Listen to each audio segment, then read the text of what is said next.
Assalamu alaikum student. Today I am going to teach you about the topic the scientific approach in chemistry. In previous lecture of chemistry I told you about the branches of chemistry. Okay. Now I start from the topic the scientific approach in chemistry.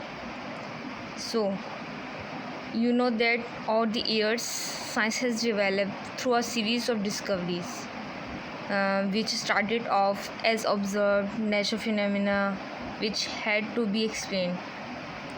Okay, this was done by using scientific method in a systematic manner. आपको पता है कि जैसे जैसे new age आ रहा है, new period start होता है, तो हमें क्या है न्यू डिस्कवरीज दिखती हैं साइंस की.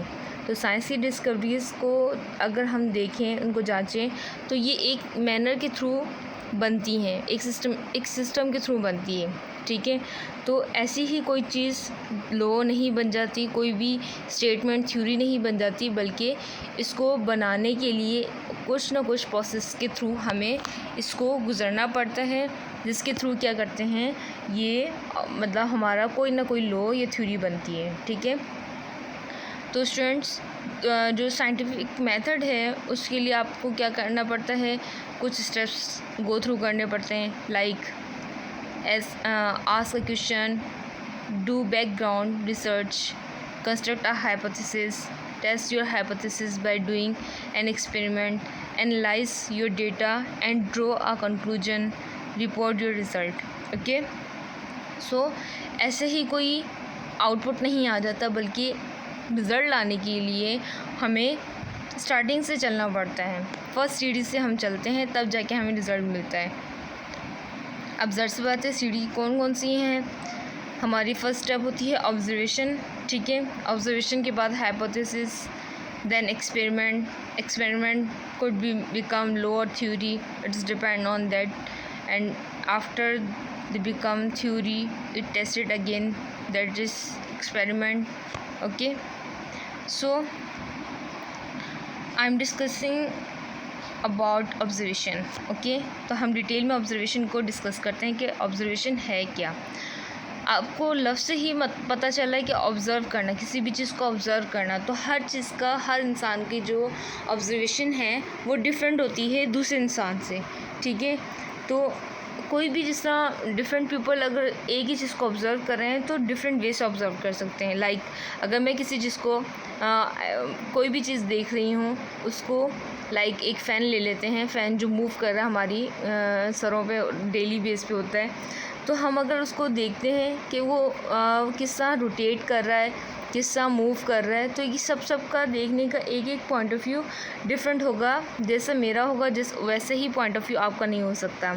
ठीक है, तो ऑब्जर्वेशन क्या है, different people observe a phenomena in different ways. Some of us observe something very critically to extract from it a new point. Like कोई ऐसे है सरसरी सा देख लेता है, और कोई कैसे देखता है, इसको देखने का पॉइंट ऑफ व्यू कुछ डिफरेंट होता है. तो ये स्टार्टिंग टूल कहा जाता है इसको, ऑब्जर्वेशन को. तो observation is the basic tool to go for elaborating a phenomena. मतलब हम किसी भी जो थ्योरी या लॉ बनाएंगे, उससे बुनियादी पॉइंट क्या है, हमारा ऑब्जर्वेशन है. ठीक है, जब ऑब्जर्वेशन हो जाती है, किसी भी चीज़ पे ऑब्ज़र्व हो गई है, तो उसके बाद आता है नेक्स्ट दर्जा हाइपोथेसिस का. तो हाइपोथेसिस क्या है, when a phenomena is observed, a scientist ponder or it carries out relevant experiment. He through the data and arises at a possible explanation for the nature of the phenomena. This explanation, which is still only on a trial, is called hypothesis. ठीक है, तो कोई भी क्या होता है कि जब कोई भी ऑब्जर्वेशन ले ली जाती है और ऑब्जर्वेशन पे मज़ीद काम किया जाए, लेकिन स्टिल वो ट्रायल पे हो, तो हम उसको क्या बोलते हैं, हाइपोथेसिस है. लाइक हमने फ़ैन को ऑब्ज़र्व किया कि वो किस तरह मूव कर रहा है, हर किसी का पॉइंट ऑफ व्यू डिफरेंट था. अब उसी पॉइंट ऑफ व्यू को हमने आगे फॉरवर्ड किया और उस पर थोड़ा काम किया है. अब वो क्या बन गई है, एक हाइपोथेसिस बन गया. ठीक है, अब वो ऑब्जर्वेशन से हाइपोथेसिस हो गया. Then next category is theory. The scientist conveys his hypothesis to other workers of the same field for the discussion. Like कोई भी हमारी hypothesis बन चुकी है किसी भी एक बात पे, तो उसको मज़ीद डिस्कस करने के लिए या फिर मज़ीद इसको एक्सपेरिमेंट करने के लिए हम उसको पेश करते हैं, ठीक है. When the hypothesis is supported to by a large amount of different types of people, ठीक है. तो अगर क्या करें, अगर वो डिफरेंट लोग क्या करें, इसको सपोर्ट करें, लाइक डिफरेंट ऑब्जर्वेशन एक्सपेरिमेंट इसको सपोर्ट कर रही हो, तो वो क्या बन जाती है, इट बिकम थ्योरी. तो इट बिकम्स थ्योरी. क्या थ्योरी बनने से पहले क्या है, वो ऑब्जर्वेशन और जो हमारे हैं और देन उसकी हाइपोथेसिस होती है. उसके बाद क्या करता है, नेक्स्ट पॉइंट आ जाता है थ्योरी का, ठीक है. तो थ्योरी क्या है, थ्योरी बनने के लिए क्या होगा कि उसके ऊपर हाइपोथेसिस के ऊपर मज़ीद एक्सपेरिमेंट किए जाएं, तो क्या होता है, वो थ्योरी बन जाती हैं, ठीक है. अच्छा जी, नेक्स्ट है साइंटिफिक लॉ. तो साइंटिफिक लॉ है क्या, what is scientific law? A theory which is tested again and again and found to fit the facts and from which the valid prediction may be made it then known as scientific law और principle, ठीक है.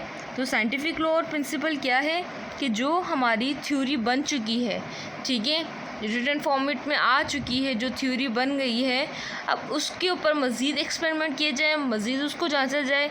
अगर उसके अंदर कोई कोताही, कोई गलतियाँ नहीं आती, तो वो क्या बन जाता है, लॉ बन जाता है.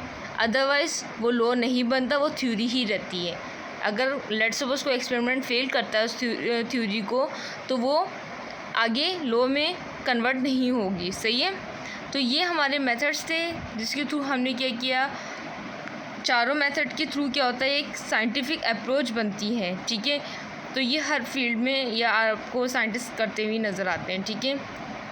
अगर आप लोगों को मेरी वीडियो अच्छी लगी हो तो प्लीज़ लाइक और सब्सक्राइब कर ज़रूर करिएगा. ओके.